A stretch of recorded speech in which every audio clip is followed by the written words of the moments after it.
Hello, my name is Marcus and welcome to Tabletop Reviews. Today I'm having a look at Meadow, the 2021 Game of the Year, according to me. Not very many else. It did win a lot of awards, but I think it's a really great game. But of course we'll have to first get into how you play it, how you set up how you play it, whatever. I will be doing it a little bit differently. I figured the way that I'm doing it is a little bit too time consuming to what I'm getting out of it. So I am changing up the way that I do my recording here, and hopefully it's something that will put more emphasis on the game for me to easily convey my opinion. It is a style reminiscent of many other YouTubers out there. So first, let's open up here. Let me quickly mention the card index that you have right here. Just an insane amount of text, no pictures, no nothing. It's absolutely crazy. And I think it's very confusing. Okay, so the first thing that pops up here is the campfires, and let's set this game up for 2 players right here, because that's the thing I got in my head. It's indicated by a little symbol right here. 2 players. You have another one for 3 and 4 players. Throw that to the side. Campfire's ready. Let's get out the main central board, put it in as an extension to that board right there. Okay, in the box, what do we have in here?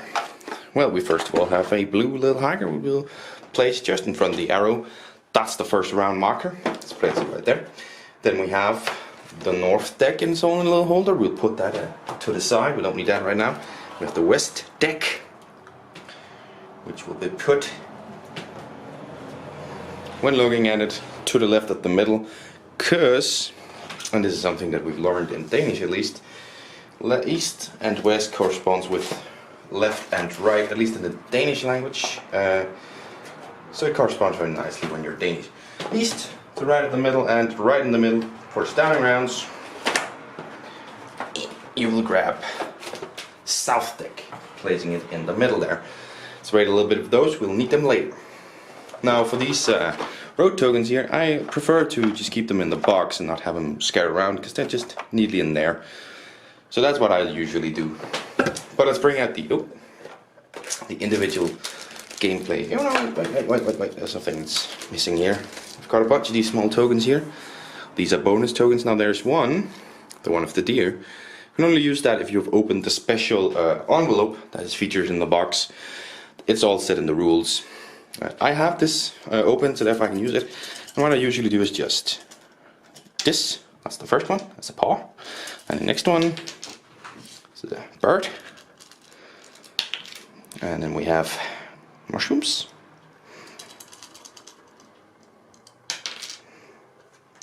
House.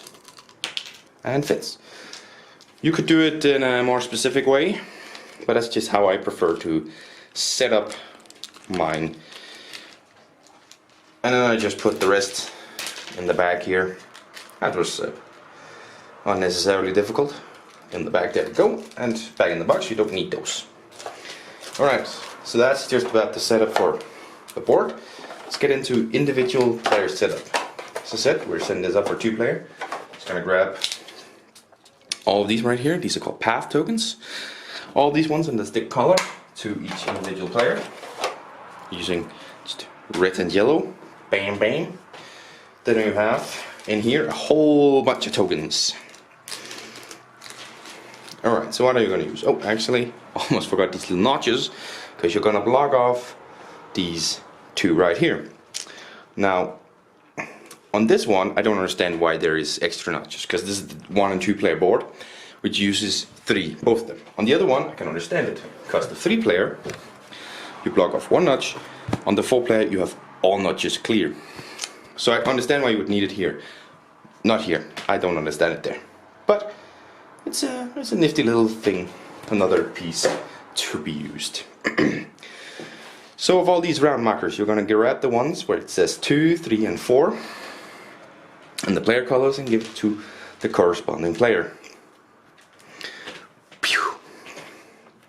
And everything else is just going to be put back in the bag. It's not going to be used. Yep. Oh my god.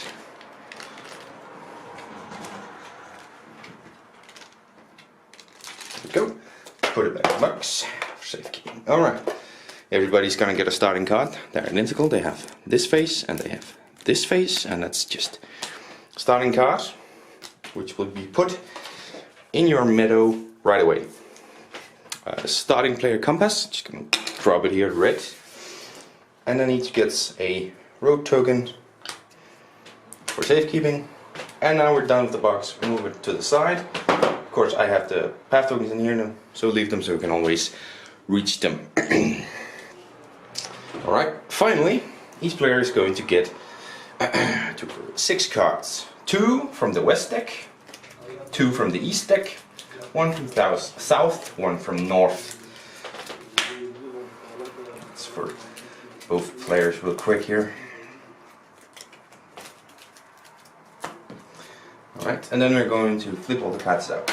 Out in front of the decks there's arrows to showcase you which path is going to be filled by which deck. East is down here, west is just one row down here, and south is both rows down here. Oh, some of them have been flipped.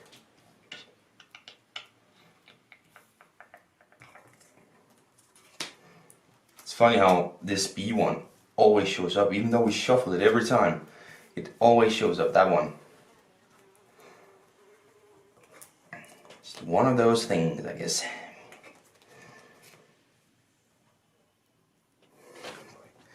And there we have it. The game is completely set up here.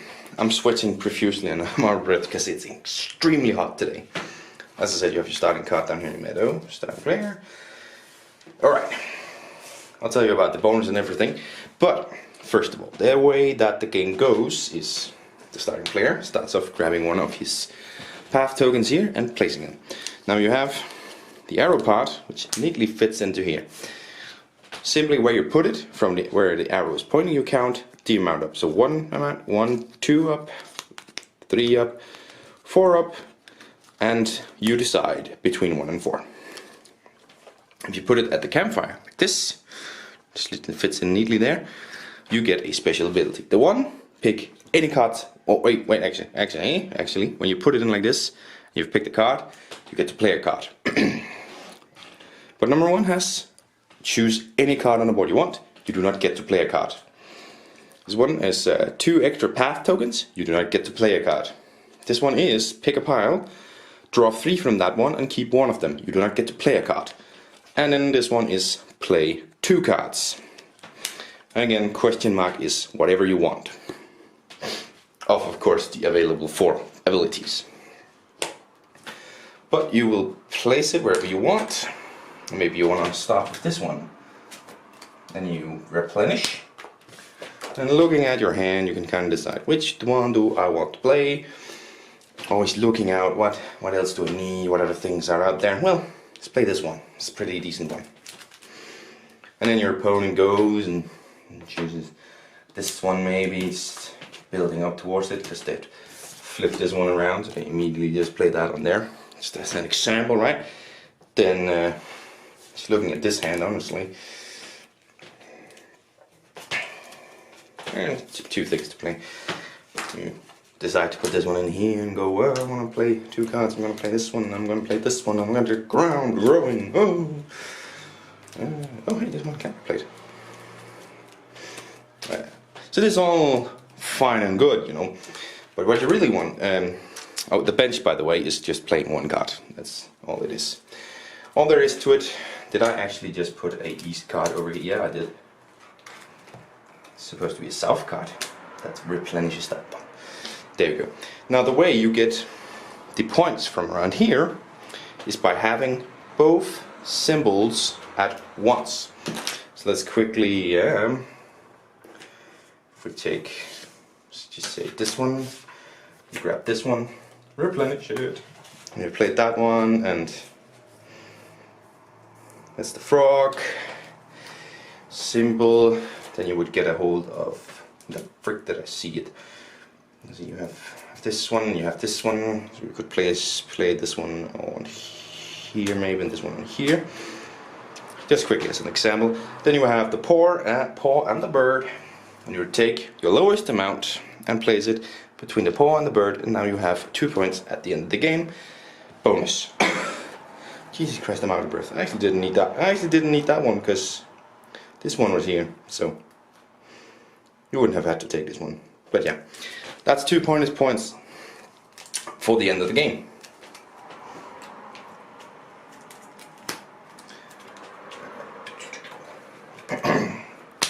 Alright, so when everybody has placed their path tokens out into the board somehow, you then take all of them back, move the hiker up and pass the first player token onwards. When the hiker passes the hourglass, that's halfway through from round 3 to round 4, you remove all of the south cards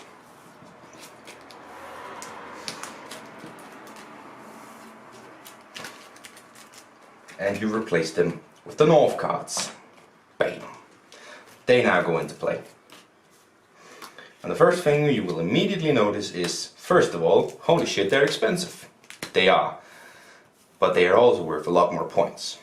I think this is a great organic way to boost it for the end of the game, right? These ones you might get like a quarter or a fifth of the amount of points you get at the end. This is where you get your points. This is where you win the game. This is just a build up for this. I hit the freaking camera again. Where you can see already a higher cost. It costs like 5 symbols on here and 5 on there and 3. Whilst the other ones was like 2 and 1. So higher cost but a lot more points, 3 and 4 points. This is like 1 and 2. So you get more points and hopefully you've built up an array. Obviously I have not a very strong array for this one because I only played half a round or so. Well, that's how you build towards that. And in the end, simply put, oh, maybe I should show. I don't know. Let's say you had this one on here, right? You had the house. That means you can play this one using a road token. Flip it over here. Bam! You've played that one now, just to showcase it. When you've gone through that, the 6th round is over. The way you count up your points is quite simply the bonus points you've achieved over here, and any points on your cards. There's nothing else. There's nothing else to count points. It's simply just adding numbers to your meadow. But that's how I play the game. Let's that's how I play the game. Let's get some final thoughts in here.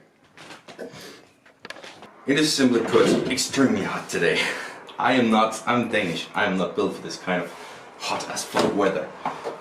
But that is the gameplay. Now, as I said in my Ticket to Ride episode, I believe, I did not have my PC here with all the things I want to say. So now I'm just activating it to talk about the later points, but what I want to talk about is gameplay first. Multiple points to talk about within the gameplay. First of all, I love what you call these things. This is your meadow, right? This is your ground cards, these are your... Jesus Christ.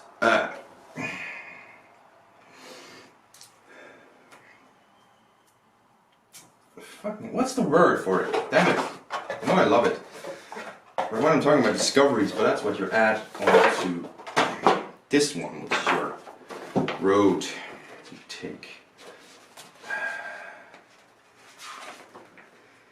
observations, there you go. Observation, right? This is the ground you walk on, the observations you have. This is the road you take and your discoveries that you add on here. The words make sense, right? And I also like the fact that it's, it's a path token. It's, choosing the path you take during the walk. So the names of the things make sense, I think. I thought I had the program open, but I did not. That's silly of me. The names of things really make sense, and I think the gameplay also sort of makes sense, right? Because you're walking, of course you're building the meadow, but you're kind of, in the word of the game, you're just kind of exploring the meadow, right?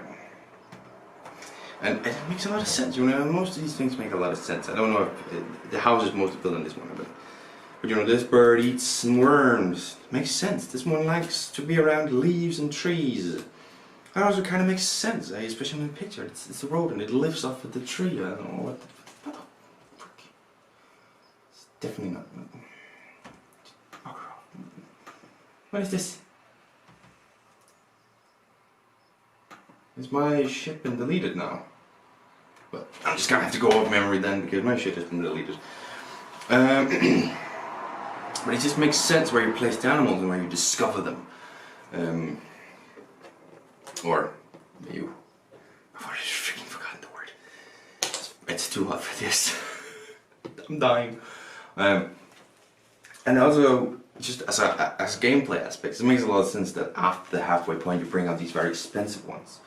Because otherwise you could be stuck, right? You could be having some very expensive ones in here with some cheaper ones in here, and you're just stuck because all you can do is try to grab these ones and hope for the best, and you might not get any points. So this, I think, is a very, what you want to say, an organic way of making sure that the game doesn't halt but continues to move along. That you always feel like you have something to do, something to build up towards. So I think gameplay-wise it is great with that aspect, and of course the limited, you know, how do I want to use it? I can use it here, I can use it here. It gives you some great options, and it's an ever-changing because it changes around. You use one, then your opponents go. It's an ever-changing array. There's a lot of great things I could say about all this gameplay and these tokens that make sense. I like the little bonus thing here where if you get these symbols together first, then you get to get the points, and your opponent might not get to get the points. As you can count up, there's 5 spaces in a 2-player game, but you all have each have 3, giving you 2 spaces only for one of your opponents. So that's one of you is not going to get that big 4 points. That could mean the difference. So I think it just everything with what the symbols, at least how I see the symbols, I think it makes sense with the way it is, and adding that at the end in the gameplay, it's great. The benches are fine. I've actually seen use for them in playing with more players. At lower players, they don't make a lot of sense. At 2 players, you're not going to fill out this thing or this thing, so you kind of have better options than benches. But I did experience in 3 and 4 players that the benches was a good option, even if it wasn't completely necessary. It was a fine option. When you're sitting there at the end and I just need to play this card, damn it.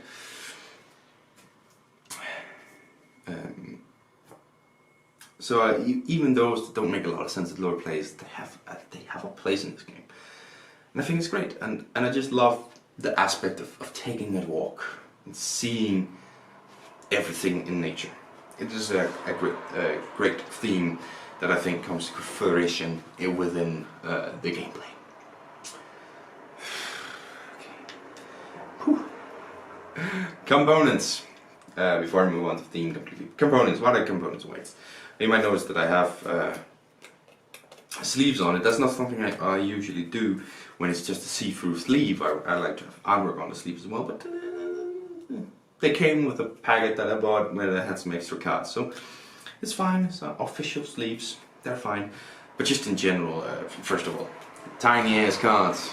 I said that in the Take It Right episode. I do not like tiny cards, but I don't think that it matters as long as the cards are high quality, and I think these are fairly decent quality. If I just can grab this one out here, it's fairly decent quality. It feels a little bit thin, but I don't mind a thin card as long as you know how to treat it correctly.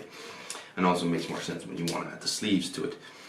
The artwork is amazing. It has like a color painting feel to it, but at the same time being really realistic. And if you just look at the artwork and sit here, you live yourself into it, and just the pleasant and beautiful, the nature really captures the beauty of nature very well, if you ask me. Of course, these little wooden pieces you have over there, they're fine. Cardboard, wooden pieces, they're fine. They're punch out, but you know, they're actually fairly decent for punch out, thick and sturdy, so they're pretty good, and they feel good to place around, these ones, to place around. And the boards themselves, the 2 boards, they're again perfectly fine and capture in. This one captures this little campfire and benches around. A peaceful place, really does capture that for me, if you ask. And this one just does what it needs to do with the paths and everything, and if you look underneath it has some nice artwork underneath as well. But you aren't going to see that very often, so it was completely unnecessary, but it's still there, and I love that. And your little compass is the same, it's a wooden piece, so And the little meeple right here is perfectly fine, screen printed, feels like decent quality, and all you do with it is just move it along.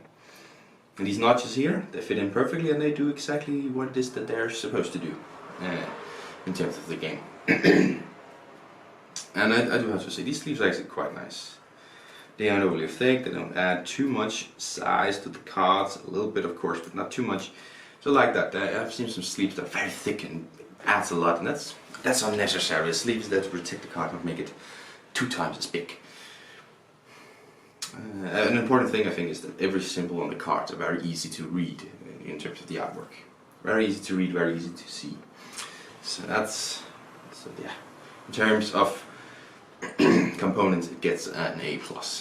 Theme, as I've said, it sprouts through it in the gameplay, in the artwork, in the things you do. It makes sense, talking about, sitting around the campfire. I think it kind of makes sense that you have some different actions, but I'm playing some cards, because you grab the cards from here and lay them down here as you see them and as you discover them or whatever, right, on your trip. But when you're taking a break, you don't discover anything new. You don't see anything new to add to this place. You just kind of sit down and take it all in for the day. And as of course, the 4 adds that, ruins that a little bit, playing 2 cards, or playing 1 card, sitting on the bench. But perhaps that also makes sense in terms of you sit down, you take it all in for the day, and you play 2 cards into a scrapbook and of memories, of pictures in your mind. So I can't say anything but that it makes thematic sense, anything that you do within this game. And of course artwork just carries it all the way through, just every single bit replenishing this one is just another beautiful picture upon another beautiful picture. Yes, it's absolutely lovely, the artwork, of course. And of course, as I said, the thematic of where you place them on, what symbols you have. A giant hawk has 2 bird symbols. Of course, it will hunt and it will eat a lot of other birds. Makes sense. So, does it lie to you? I know this one in the head. It says 1 to 4 players. And this one is one I've actually played the 1-player version of. And I have to say, I think it works fine at every step. I've done the solo review of it, and it's solo. It's one of the better solo areas, I think. But 2 to 4 players, I think it works brilliantly. It does get very, very narrow and at 3 and 4 players, and you are going to fill these out at 3 players, because there's only 1, 2, 3, 4, 5, 6, 7, 8, 9, 10, 11. There's only 12, right? And at 4 players you're going to be 15.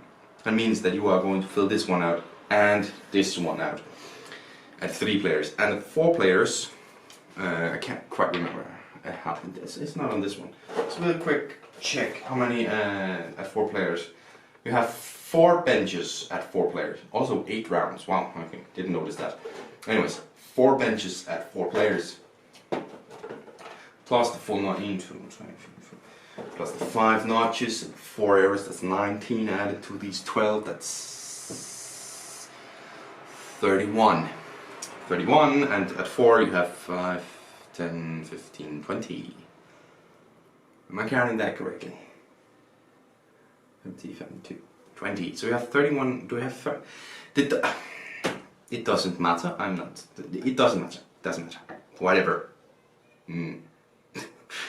I feel like I've counted something incorrectly there. But whatever. My point is, you will fill these out at larger players, and it gets a lot tighter in that part. But that's a different game experience, right? It's still very interesting. At 2 players, a little bit more open. You have more options. But that depends, At 2 players, it's probably more peaceful and just, nice game. At 3 or 4, it becomes more of a, I got me first. I want that one, but I also want that one. I know I sat at some rounds looking at when we got the North cards. I had pretty strong Meadow and just looked at all these ones and I'm like, I can use all of them. Which one am I going to choose? Go for the one with most points, of course. Still ended up losing somehow. Yeah. That was the worst game I've ever played. But whatever. So I don't think it lasts me. I think at every player it works pretty well. 60 to 90 minutes, fairly accurate. I think we played. Yeah, I think it took almost 2 hours when we played 3-player, but we had a new player, and also I know the player, and I know he's one that thinks a lot of things. What is it called? I can't remember that word for it, but He's one of those that think about everything. So I think 60 to 90 minutes is very accurate. Of course, as always, 4 players are gonna take longer than the 2 players. Of course, it is, especially with 8 rounds instead. I would actually say at 4 players, no matter what, you're gonna go above 90. Yeah, I would set out like 2 to 3 hours, right? 2 or 3 hours for playing this game. I believe it says 10 and up. Oh, where is it? 10 and up. 10 and up, yeah, 10 and up. Don't know if I agree with that. I mean, sure, it's just matching symbols, but just sitting, you have so many things to look at and adding together, and you have your hand, you're constantly sitting there like... Oh, it's my turn. Oh god. I don't think if 10, at least then it should only be like 2, maybe 3 players. Otherwise, I don't think it. I think it should be all just because of how much you're sitting here and just analyzing everything, because you want to add the cards together. Stressing, but very peaceful. Peaceful stressing. That's stupid. As someone who's currently down with stress, that's a funny joke. Yes, peaceful stress. That's doesn't exist. But all in all, I think what it says is fairly accurate. Fairly accurate. So, my final score for this one is, drum roll please, I'm gonna give it a 10 out of 10. Yes. I believe it's the first game I've reviewed on the channel that I give a 10 out of 10. I will spoil things a little bit here. There are 5 games right now in total that I give a 10 out of 10. Out of 100 plus games I've played. I haven't played a whole amount. I think around 150 games I've played. Only 5 of them gets a 10 out of 10. That's terrible statistic. There's a handful that I give a 9 out of 10, but only 5. This is one of the 5 that I give a 10 out of 10. And that's a spoiler for later when I do my top 10 games of all times. And then this one is like, oh, it's one of 5, it's top 5. But it is a 10 out of 10. I actually contemplate, like, should I just give it a 9 out of 10 just because, is it lacking something? I couldn't find it lacking something. I just couldn't. I love this game, really, I do. Wow, it's so good. 10 out of 10, easily 10 out of 10 for me. Yeah, and of course, am I keeping it? Of course I am. This one is not leaving my collection anytime soon. Just had a cleaning of my shelves, and I've made a specific place for this one to be easy to grab out, because I'm gonna play this one a lot more. But as another tabletop review is done, a little bit of a different way of filming, but I think this will help me film more and publish more, and that's what I want to do. I don't want to stress about doing these videos. As I said, I'm currently down with stress already, so I don't want to stress doing these videos. So I like doing this. So thank you very much for watching once again me ramble on about some weird ass game. Looking forward to the expansion, definitely. But until next time, bye.